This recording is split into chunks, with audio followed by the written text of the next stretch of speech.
Bismillahirrahmanirrahim. To check the result of theorem discussed in lecture number 112, 113 and 114 by a formula discussed in lecture number 110 and by a formula discussed in lecture number 109, that the statement of the theorem discussed in lecture number 112, if alpha and beta are two even permutation on a non-empty set X, then the product of the permutation alpha and beta is an even permutation. Since by a formula discussed in lecture number 109, if the permutation alpha is an even permutation, then the signature of the permutation alpha is equal to 1. Since alpha and beta are even permutation, therefore the signature of the permutation alpha is equal to 1 and the signature of the permutation beta is also equal to 1. Now the formula discussed in lecture number 110, that the signature of the permutation alpha multiplied by beta is equal to the signature of the permutation alpha multiplied by the signature of the permutation beta, which is equal to the signature of the permutation alpha multiplied by beta is equal to the signature of the permutation alpha is equal to 1 multiplied by the signature of the permutation beta is also equal to 1. 1 multiplied by 1 is equal to 1. That is, when the signature of the permutation alpha multiplied by beta, that is the result, the signature of the result of the permutation obtained from the product of the permutation alpha with the permutation beta is equal to 1, then the resultant permutation obtained from the product of the permutation alpha and beta is an even permutation. And the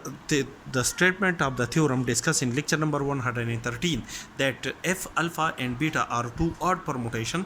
that alpha and beta are two odd permutation on a non-empty set X, then according to the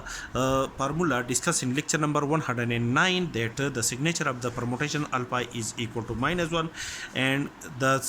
signature of the permutation beta is also equal to -1, as the permutation alpha and beta are odd permutation. And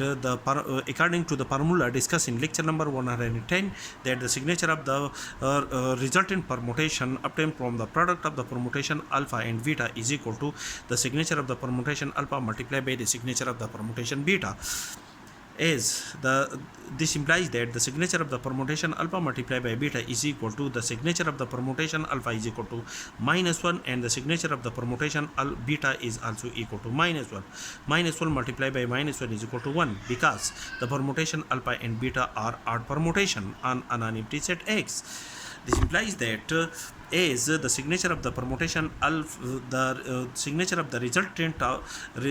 permutation obtained from the product of the permutation alpha and beta is equal to 1. Therefore, the resultant permutation obtained from the product of the permutation alpha and beta is an even permutation.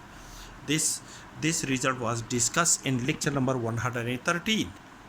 Also, the result discussed in lecture number 114, that if alpha is an odd permutation and beta is an even permutation on a non-empty set X, then the signature of the permutation alpha is equal to -1, because the permutation alpha is an odd permutation and the signature of the permutation beta is equal to +1, because the permutation beta is an even permutation. That the signature of the permutation beta is equal to 1, because the permutation beta is an even permutation. Now the formula which is discussed in lecture number 110, that the signature of the permutation obtained from the product of the permutation alpha and beta is equal to the signature of the permutation alpha multiplied by the signature of the permutation beta. The signature of the permutation alpha is equal to -1 and the signature of the permutation beta is equal to +1. -1 plus 1 -1 multiplied by +1 is equal to -1. That is, the signature of the permutation obtained from the product of the permutation alpha and beta is equal to -1. This means that the permutation obtained from the product of the permutation alpha and beta is denoted by alpha multiplied by beta is an odd permutation on a set X. which is the result of the